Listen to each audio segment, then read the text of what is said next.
السلام علیکم. یہ ویڈیو میں زمین پر بیٹھ کر اس لیے ریکارڈ کروا رہا ہوں کہ یہ میرا احتجاج ہے اس ملک کے نظام کے خلاف، اور یہ میرا قانونی اور آئینی حق ہے کہ اگر مجھے لگتا ہے کہ مجھے مار دیا جائے گا یا میری ٹیم کو کسی طرح کا کوئی نقصان پہنچا دیا جائے گا تو میں قاتلوں کو پیشگی نامزد کر سکوں، اور میں نامزد کرنے جا رہا ہوں. اگر خدا نخواستہ ایسی کوئی ناگہانی صورتحال ہوتی ہے تو اس صورت میں میرے یا میری ٹیم کے قتل کا مقدمہ اس صوبے کے چیف جسٹس، اس ملک کے چیف جسٹس، اس صوبے کے آئی جی اور اس ملک کے حکمرانوں کے خلاف درج ہونا چاہیے، اس لیے کہ اس سے پہلے ویڈیو میں آپ کو بتا چکا ہوں کہ ایک شخص جسے 2017 میں رینجرز کے ساتھ ہم نے گرفتار کروایا تھا، جو جعلی ڈی ایس پی تھا، جب ہم نے رینجرز کے ساتھ ریڈ کی اس وقت بھی کپ کپاتی، روتی، بلکتی، چیختی، چلاتی، مدد مانگتی بندھی ہوئی لڑکیوں کو ہم نے وہاں سے اس کے چنگل سے بازیاب کروایا تھا. ہمارے لوگوں نے اس کی ٹیم میں شامل ہو کر اس کی خونخوار وارداتوں کو ریکارڈ کیا تھا. ہم نے آپ کو دکھایا تھا کہ کس طرح سے وہ میاں بیوی کو لے کر آیا تھا، دونوں کو برہنہ کر کے تشدد کا نشانہ بنایا تھا، بیوی کو اپنے پاس رکھا تھا اور شوہر کو بھیجا تھا کہ وہ اپنی بیوی کے تاوان کے پیسے لائے اور بیوی کو واپس لے کر جائے. یہ تمام تر اس کی دہشت، اس کی وحشت، اس کی بربریت ہم نے ریکارڈ کی اپنی جان پر کھیل کر. ایک لحظے کے لیے جو لوگ کہتے ہیں نا جی فیک اور پلانٹڈ پروگرام، ذرا کوئی ایک لمحے کے لیے یہ جرت کرے کہ لوڈڈ پسٹلز کے سامنے آپ اس کے گینگ میں شامل ہو کر اس کے خلاف خفیہ ریکارڈنگ کر رہے ہو. الحمدللہ ہم نے وہ کیا، رینجرز کے ساتھ اسے گرفتار کروایا. الٹیمیٹلی یہ شخص باہر آ گیا، اور جو یہ شخص باہر آیا ہے اس پر کتنی ایف آئی آریں ذرا ملاحظہ کیجئے گا. اس کی والدہ آنٹی شبنم، ان پر جو صرف ابھی پچھلے 24 گھنٹے میں ہم نے ریکارڈ حاصل کیا اس کے مطابق 5 ایف آئی آرز ہیں. 2013 میں 2، 2014 میں 1، 2015 میں 1، 2016 میں. اسی طرح جو شخص جو ہم نے گرفتار کروایا، جو جعلی ڈی ایس پی تھا اور اس نے اپنے ارد گرد جعلی پولیس بنا رکھی تھی، اس پر صرف ابھی جو ہم نے 24 گھنٹے میں انفارمیشن حاصل کی 7 ایف آئی آریں ہیں. قتل کی، اقدام قتل کی، منشیات کی، ڈکیتی کی، راہزنی کی، غیر قانونی اسلحے کی، اغوا برائے تاوان کی. اور یہ شخص آج بھی صبح عدالت میں دھمکی دے کے گیا ہے کہ میں دیکھ لوں گا ٹیم سریام کو. آج پیشی تھی اور آج بھی اس کی ضمانت، جو عبوری ضمانت اس نے حاصل کی تھی، وہ کنٹینیو ہوئی ہے اور اگلی تاریخ پڑ گئی ہے.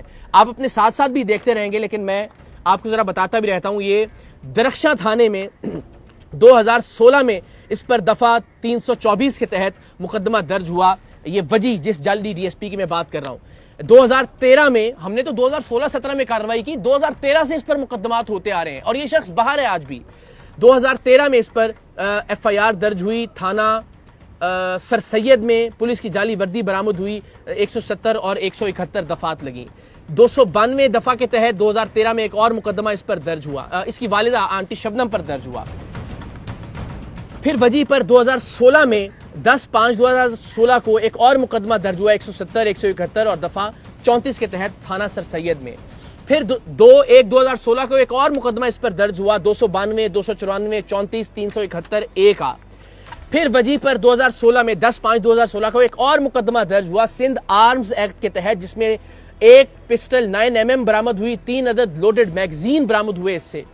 پھر وجی صاحب پر 2014 میں ایک اور مقدمہ درج ہوا جس میں 1140 گرام چرس برآمد ہوئی، اور میری علم کے مطابق 1000 گرام سے زیادہ پر سزائے موت ہوتی ہے. لیکن یہ صاحب آج بھی باہر ہیں اور دھمکیاں دے رہے ہیں. اگین دھمکیوں سے ڈرنے والے نہیں، ہر دوسرا آدمی اسی کیلیبر کا ہم نے الحمدللہ بے نقاب کیا ہے، اور یہ سارے کے سارے ہماری جان کے در پہ ہیں. لیکن چونکہ اس نے کوشش کی اغوا کرنے کی ہماری ٹیم کے ایک ممبر کو، اس کی سی سی ٹی وی فوٹیج بھی آپ دیکھ سکتے ہیں، ہم نے پچھلی ویڈیو میں بتایا بھی، تو اس لیے ذرا ہم بے نقاب کرنا چاہ رہے ہیں اس ملک کے سسٹم کو بھی کہ یہ اتنی ایف آئی آروں کے باوجود یہ آدمی اس وقت کھلا پھر رہا ہے اور دھمکیاں دے رہا ہے. 6/9/2014 کو وجی صاحب پر ایک اور ایف آئی آر ہوئی 394 اور 34 تیپے کے تحت. اس شخص پر جعلی ڈی ایس پی وجی پر 2/1/2014 کو ایک اور مقدمہ درج ہوا سندھ آرمز ایکٹ کے تحت، جس میں ریوالور 32 بور 2 راؤنڈ زندہ یعنی اور بغیر لائسنس کے یہ برآمد ہوئے. سے ساری آپ اپنے ساتھ اپنی اسکرین پر دیکھ سکتے ہیں. 28/5/2015 کو وجی پر ایک اور مقدمہ درج ہوا 342، 324، 355، 170، 171، 392، 34، 504، 337 یہ دفعات لگیں اس کے اندر. پھر جناب ان کی والدہ پر آنٹی شبنم پر، جو کہ بنیادی طور پر ایک فحاشی کا اڈا چلانے کا اور منشیات کا اڈا چلانے کا کام کرتی ہیں. 2014 میں یہ نئی ایف آئی آر نہیں ہے, 2013 سے آنورڈز کی ایف آئی آرز آپ کو دکھا رہے ہیں. 1595 گرام چرس برآمد ہوئی 2014 میں. یہ ایف آئی آر آپ اسکرین پر دیکھ سکتے ہیں. پھر جناب ایک اور مقدمہ درج ہوا اور اس کی تاریخ ہے 15/3/2020. یہ تھانہ سر سید سینٹرل میں درج ہوا اور اس میں 371 372 تیپے 34 تیپے یہ ساری دفعات لگیں. یہ وہ ہیں جو ابھی ہم حاصل کر سکے ریکارڈ.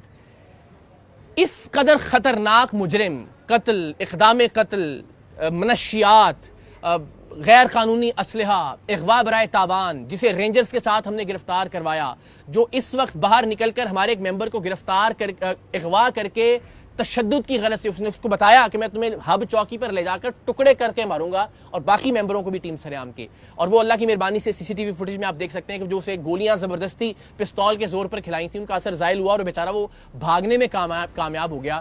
تو اس اغوا کا جو پرچہ ہوا اس کی گرفتاری سے پہلے ضمانت ہو گئی اور آج اس کی ضمانت میں مزید توسیع ہو گئی ہے. اس کیلیبر کا شخص اس ملک کے عدالتی نظام کے ہاتھوں آزاد پھر رہا ہے.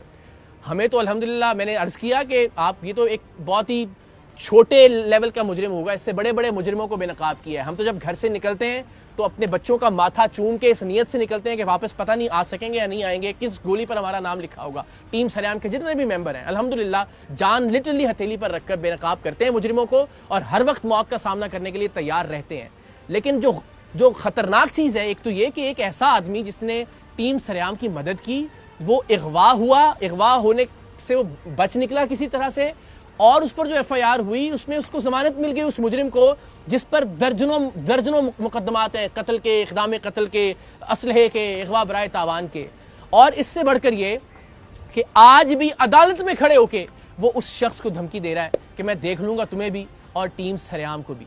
تو یہ مجھے نہیں پتا کہ کون سا لفظ استعمال کیا جانا چاہیے اس ملک کے نظام انصاف کے لیے.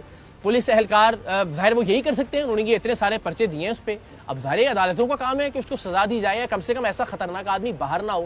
3 سال یہ جیل میں رہ کر آیا ہے اور جیل میں رہنے کے بعد اس نے ایک پورا گینگ تشکیل دے دیا ہے, اور باہر آ کر جو یہ کارروائیاں کر رہا ہے اس کی بھی ہم تفصیلات انشاءاللہ جلد آپ لوگوں سے شیئر کریں گے.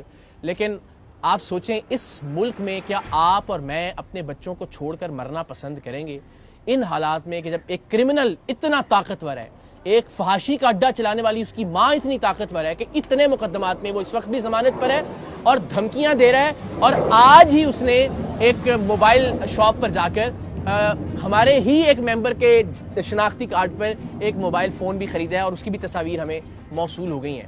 یہ حال ہے اس ملک کا. ہمیں کہا جا رہا ہے کہ جی آپ پولیس کی سیکیورٹی لے لیں جب تک ہم اس شخص کو گرفتار نہیں کرتے. کس چیز میں گرفتار کریں گے؟ یہ اتنے سارے مقدمے ہیں, سب میں تو اس کی بیل ہو گئی, وہ باہر آ گیا ہے.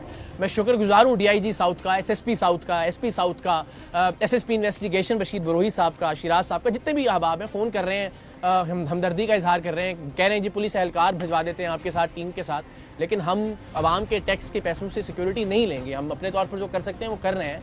لیکن انہی وسائل کو استعمال کیجئے اس طرح کے مجرموں کے خلاف خدا کے واسطے, ورنہ کوئی بھی شخص جس کا بس چلے گا وہ اس ملک سے چلا جانا چاہے گا. وہ نہیں چاہے گا کہ اس طرح کے نظام انصاف کے اندر اپنی اولاد کو چھوڑ کر وہ اس دنیا سے رخصت ہو. سو میری جتنے بھی ارباب اختیار اس وقت دیکھ رہے ہیں, بالخصوص عدالت سے متعلقہ جو شخصیات ہیں, اللہ نے جنہیں اختیار دیا انصاف کا, ان سے دستبستہ درخواست ہے اس کرمنل ریکارڈ کا حامل شخص بھی اگر اس وقت آزاد پھر رہا ہے تو پھر وہ لوگ جو تنقید کرتے ہیں وہ تو کرتے ہی ہیں, میں بھی تنقید کر رہا ہوں. اگر اس پہ توہین عدالت لگتی ہے تو میں حاضر ہوں, گرفتار کر لیجئے, جو سزا بنتی ہے آپ بالکل سزا دیجئے. لیکن اپنے بچوں کے لیے, اپنے بچوں کے مستقبل کے لیے ہم آواز اٹھاتے رہیں گے. مقصد کوئی ہمدردی وصول کرنا نہیں ہے, کوئی سیکیورٹی لینا نہیں ہے, اور نہ انشاءاللہ العزیز ہم لیں گے. مقصد صرف بے نقاب کرنا ہے اس ملک کے نظام انصاف کو, یہ بتانا ہے کہ اس ملک میں مجرم, قاتل, اغوا کرنے والا, فحاشی کا اڈا چلانے والا, منشیات کا اڈا چلانے والا کتنا طاقتور ہے, اور سچ دکھانے والا اور سچ کو بے نقاب کرنے والا کتنا ولنریبل ہے, کتنے خطرے میں ہے. اللہ تعالیٰ پاکستان کا حامی و ناصر ہو. ہم اپنے حصے کی شمع روشن کرتے رہیں گے, چاہے اس شمع میں, اس دیے میں ہمیں اپنا لہو شامل کرنا پڑے. انشاءاللہ. پاکستان زندہ باد.